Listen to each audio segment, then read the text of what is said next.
Thanks for the invitation to Jenny and Isabel, and thanks for everybody for being here. We are going to talk today about resilience in design within this framework of the Barcelona Design Week, within this matter of creative resilience. Resilience and design. I will begin by the second of the words. What is design? Design is both a set of skills and a mindset, according to the Design Council from UK. A particular way of thinking about a problem, putting pieces together to achieve a function, a creative meaning that leads to new ideas. It uses our head that allows us to frame the right questions, explore types of knowledge, and take a creative and daring leap towards an answer. It uses our heart that tells us that we must sympathize and use our empathy, and it uses our hands. This is the definition of design that the Design Council from UK is using, and this is the definition that in the seminar that we developed with Elisaba last year, we decided to use for design. And the first word, what's resilience? And here we went to the Real Academy of the Spanish language. And according to this academy, resilience comes from the Latin resilio, that is the capacity of a living being to adapt to a disturbing agent in an adverse situation. And here it's easier to explain that in English, because then is when it comes these words, to turn back, to bounce back, to jump back. And how do we jump back? It's very difficult. And then we began to think, how do we do it? And then it's when it came this idea of the compression spring logic. And with Carlos Mansilla, that was one of the students of Elisaba, and also with Ariane Alzola, we began to draw. And as you see, some of the drawings are really a compression spring. But some of the drawings are also a butterfly that is related to spring. And some of the drawings are also the icon of an infinite that is linked with the circular idea of resilience. When you recover, when you bounce back, when you enter again in the world once you have been confronted to hardship. And as Diane Cotu said when she tried to explain how resilience works, some people snap and some people snap back. People that snap back, according to Diane Cotu, use 3 tricks. They face down reality, they search for meaning, and they continually improvise. And this is one of the ideas we try to apply when we began to think about how to use these kind of schemes to the framework we wanted to imagine for resilience for design. And then there is the context, as Jenny was explaining, and that is one of the reasons why we are here.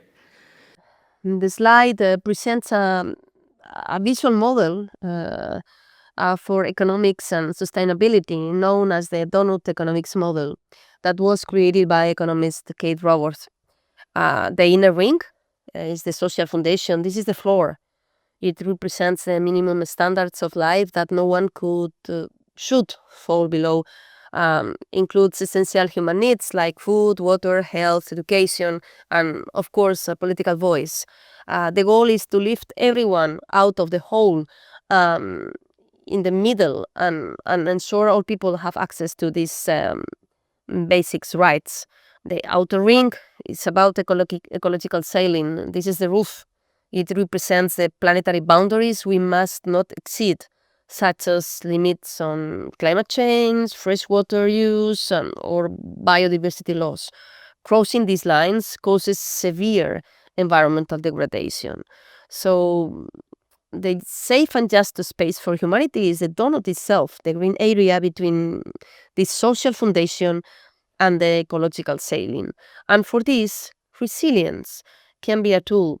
According to Oxfam framework, this tool is about absorption, the capacity to implement intentional protective actions and face critical situations, adaptation, the ability to make gradual, intentional adjustments in anticipation or in response to change, and transformation, the capacity to make an intentional change to stop or reduce the causes of any risk, addressing systemic changes.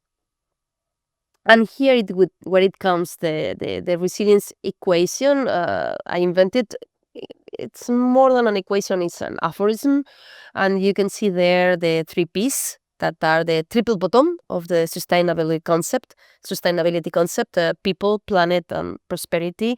And if we count on risks, we definitely will have the concept of resilience. Then, with the students, we were asked, okay, but how? We are going to make a design that considers resilience in their process. And we began to think, okay, let's go for steps, for iterative loops, because resilience and design is a process, and it will come with iterations, because we are going to be always learning on the way. And we thought on these steps that come with empathize, with unlearn, with anticipation, and then with some steps that are more usual in all the processes: operate, impact, reporting, storytelling, and narration, that link again with this emphasize. We discovered with the student that the first steps are more and totally related with resilience, and the other steps are perhaps more related with any design process. And this was our first attempt of trying to apply a resilient process to a design. What will come next? We don't know, because we are trying to see in the following years what's going to happen with this scheme, framework, mindset way of working. So far, we have tried to see how this framework applied to different projects, and we have several case studies. Yes, I'm going to show the titles, because you can see in the booklet of Resilience in Design. And there are very different.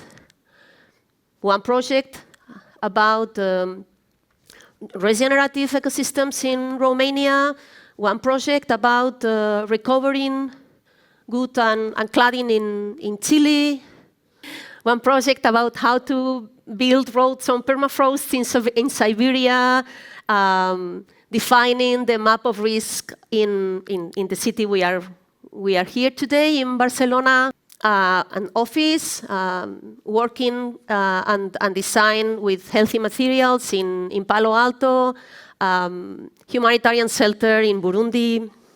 As you can see, the framework can be applied to many, many different scales, geographical areas, and different projects, ecosystem services payment in Burkina Faso, vineyards for wine sector in the Mediterranean here in the Penedès, biodynamic agriculture, indoor smokeless kitchens in Nepal, and violets that will be made out of cells, researching now by a team in Germany. Let us go forward together and design a world that not only snaps back, but springs forward. Thanks.